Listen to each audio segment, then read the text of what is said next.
بچڑ خاندان دنیا کے بہترین خاندانوں میں سے ایک ہے، کیونکہ اس کے جد امجد حضرت غازی عباس علمدار عالی مقام ہیں، جو حضرت سیدنا علی المرتضیٰ شیر و ہدا کرم اللہ وجہ الکریم کے بیٹے ہیں۔ وہ بے حد حسین و جمیل تھے، اسی وجہ سے لوگ ان کو عرب کا چاند کہتے تھے۔ یہ وہی نوجوان ہیں جو کربلا کے پیاسوں کے لیے دریائے فرات سے پانی بھرنے گئے اور یزیدی لشکر سے دونوں ہاتھ کٹے واپس آئے۔ یقیناً مسلمان تو کیا، دنیا کا کوئی بھی مذہب ہو، کوئی بھی فرد ہو جو اپنے سینے میں درد دل رکھتا ہو، واقعہ کربلا کو بھولا ہوا نہیں ہے۔ کسی بھی مذہب سے تعلق رکھنے والا شخص ایک بار واقعہ کربلا سنتا ہے تو ضرور اس کی آنکھیں نم ہو۔ حضرت غازی عباس علمدار عالی مقام کا ذکر ہوا تو مجھے حضور سیدنا پیر نصیر الدین نصیر صاحب رحمۃ اللہ تعالیٰ علیہ ایک شعر یاد آ گیا، آپ کی خدمت میں پیش کرتا ہوں۔ پانی ہی تو مانگا تھا ہر پیاسے کا جو حق ہے، پانی ہی تو مانگا تھا ہر پیاسے کا جو حق ہے، عباس نے کچھ حق زہرا تو نہ مانگا تھا۔ اللہ بسم اللہ الرحمن الرحیم۔ ہسٹری ایکسپوز کے معزز ناظرین، السلام علیکم ورحمۃ اللہ وبرکاتہ۔ معزز ناظرین، آج ہم آپ کو بچڑ قبیلے کے بارے میں بتائیں گے۔ دوست احباب ہمیں میسیجز کرتے رہتے ہیں اور اپنی ذات، قبیلے، قوم کے بارے میں معلومات چاہتے ہیں۔ ہم سے جو ہو سکا، ہمیں جو ڈیٹیل ملی بچڑ قبیلے کے بارے میں آپ کی خدمت میں پیش کر رہے ہیں۔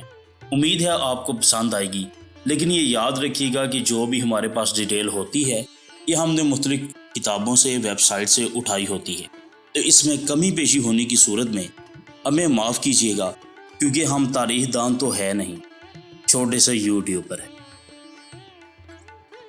معزز ناظرین، یہ قبیلہ آلات حرب میں ماہر تھا اور بڑا دلیر قبیلہ تھا۔ خدا تعالیٰ نے جسم بھی بڑے عظیم دیے تھے۔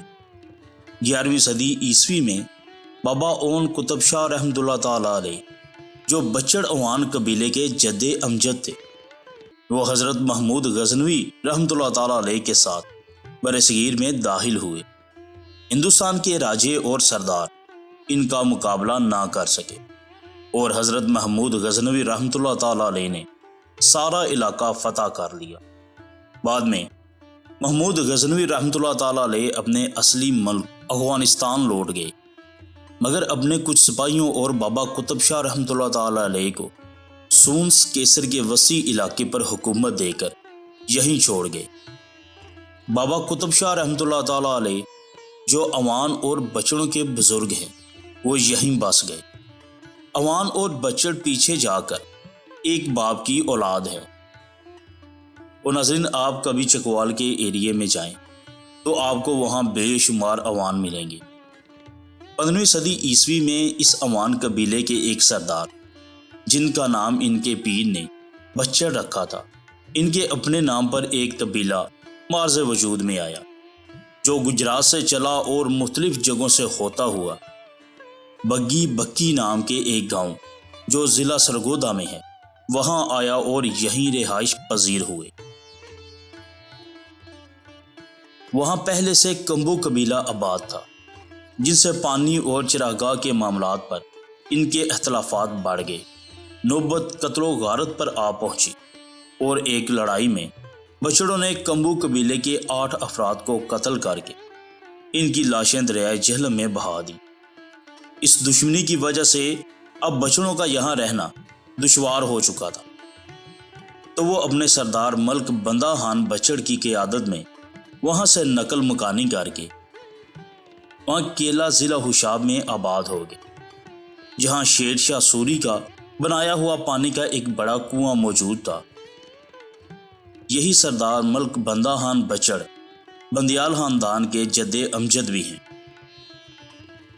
معزز ناظرین، بچڑ قبیلے کے بارے میں مزید جاننے سے پہلے ہماری آپ سے گزارش ہے کہ اگر آپ ہمارے چینل پہ نئے ہیں اور آپ نے ہمارا چینل ہسٹری ایکسپوز سبسکرائب نہیں کیا تو کر لیجیے اور بیل آئیکن کے بٹن کو بھی ضرور پریس کیجیے تاکہ آپ کو ہماری آنے والی تمام ویڈیوز بآسانی ملتی رہے، اور اس کلپ کو بھی اینڈ تک ضرور دیکھیے گا تاکہ ناظرین بچڑ قبیلے کے بارے میں جو ڈیٹیل ہم آپ کی خدمت میں پیش کرنے جا رہے ہیں وہ آپ جان پائیں، سمجھ پائیں، اپنے علم میں اضافہ کر پائیں۔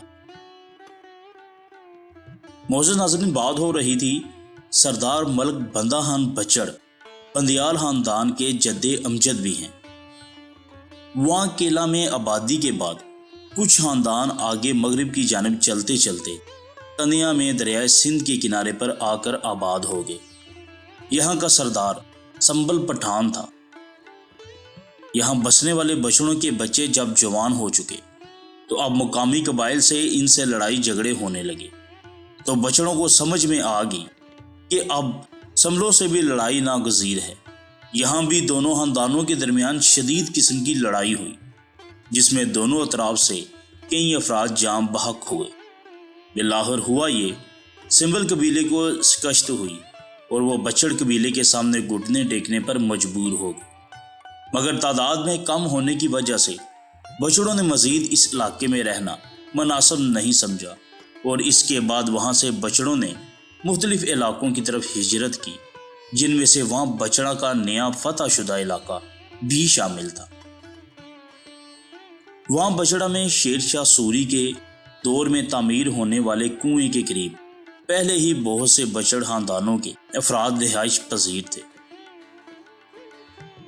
اس کے علاوہ بھی مختلف جگہوں پر بچڑوں نے ڈیرے ڈالے، جن میں ضلع سرگودا کا چک نمبر 67 بچڑ والا، موزہ بندیال، موزہ کنجیال، شمار موزہ تلوکر، ضلع حشاب، ہڈالی، 39 چک، پیرووال، ضلع خانے وال، الوالی اور جال، دوابہ تحصیل پیلا شامل ہیں۔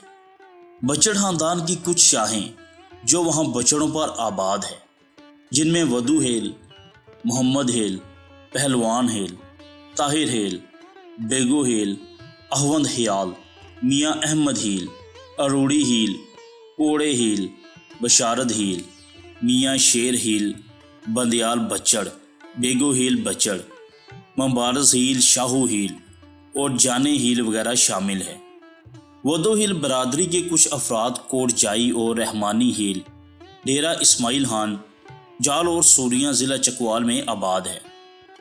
ودو ہیل اور وہاں بچڑا کے ملک فیملی کے زیادہ تر افراد پڑھے لکھے ہیں اور مختلف اعلیٰ محکموں میں اپنے فرائض سر انجام دے چکے ہیں۔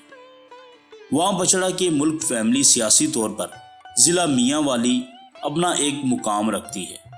اس خاندان کے سردار کو انگریز سرکار نے خان بہادر کا لقب عطا کیا۔ خان بہادر ملک مظفر خان اپنے خاندان بندیال اور قبیلے بچڑ کے آخری سردار تھے، جن کا اپنے دور میں بہت عروج تھا۔ وہ بے وقت بہت سے عہدوں پر رہنے والی میاں والی کی واحد شخصیت ہے۔ خان بہادر ملک مظفر خان 3 بار لگاتار MLA بھی منتخب ہوئے۔ اس وقت ضلع میاں والی اور ضلع بکڑ ایک ہی حلقہ انتخاب تھا۔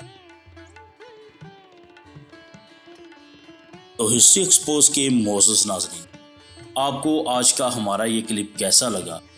کمنٹ سیکشن میں اپنی رائے کا اظہار ضرور کیجیے گا، ہم آپ کے منتظر رہیں گے۔ اب ناظرین ہمیں دیجیے اجازت، ملتے ہیں ایک نئے خاص بہترین معلوماتی کلپ کے ساتھ۔ دعا میں یاد رکھیے گا، اپنا بھی ضرور خیال رکھیے گا۔ اللہ نگہبان۔